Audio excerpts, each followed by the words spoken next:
Oh, thank you. Yeah, the intention with ultimately, like I said, I had such a great process from the beginning of the script in this very kind of traditional format to really working with Melise creatively to find a way to impact those messages or find a way for those messages to be even more impactful through a more metaphorical, artistic sense.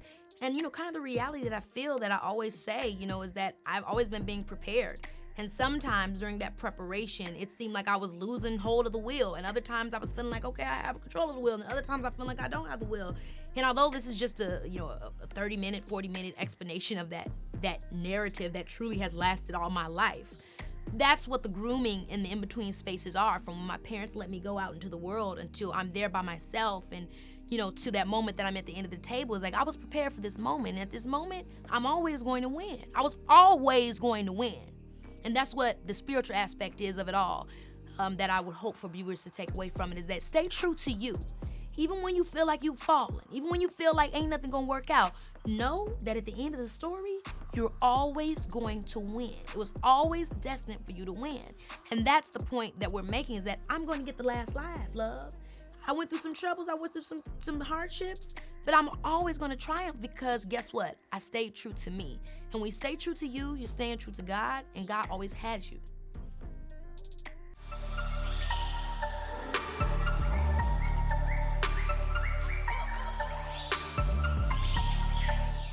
TJ and Pepper are very much the quintessential concept of male producers, writers in the industry. And they're a compilation of many experiences that I've had.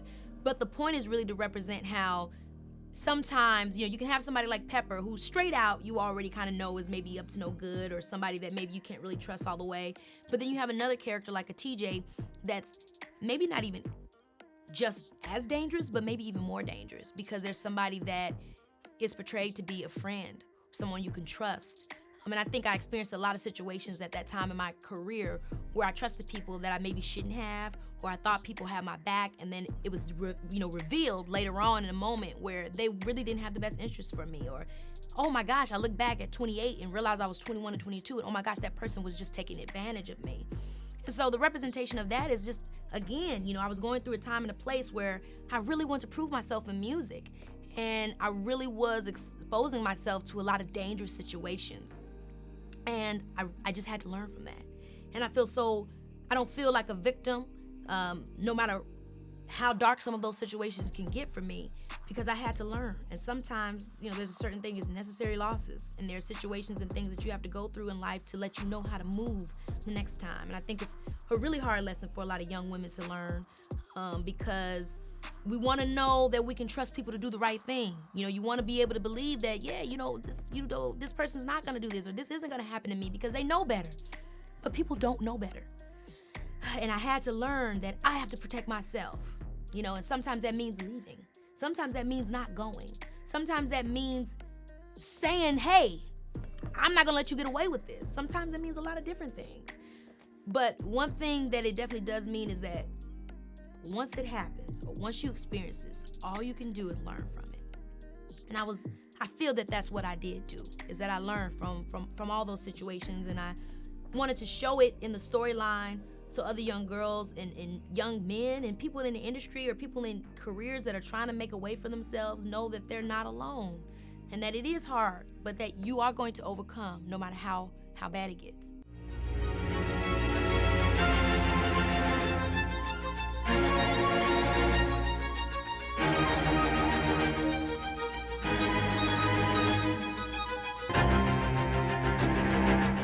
Yeah, so when it comes to the whole, the vignettes of the horror house kind of concept with the three white guys in the window, is very representative of my experience with, Atlantic Records, Island Records, and Interscope Records, and how I felt just very constantly judged, prodded, not really, it was a horrific situation for me, and so many people in my career, or music itself, was unfortunately dampened by that. One person in particular, Big Billy Clark, who's been nothing but good to me in my career.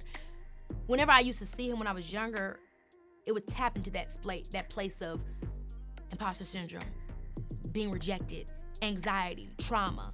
And it was the same thing with sometimes with music. When I re-entered the music space, every time I would be hit with those traumatic experiences of people telling me I wasn't good enough, or being lied to, or being tricked, or being just constantly invalidated as a person, or as a creative, as an artist, being shackled, being held back, being, I went from one situation in the beginning with Suits telling me who I needed to be as a black woman, to going into the studio with black brothers telling me who I needed to be as a woman as well. Or if I don't sleep with them, then I really ain't gonna get it was just there's so many levels of different things that we are touching on in the film, from racial discrepancy, classes discrepancy, and sexism. There's so many different themes that all were major themes in my life that I either had to I had to overcome or accept and figure out a way to work through and work around.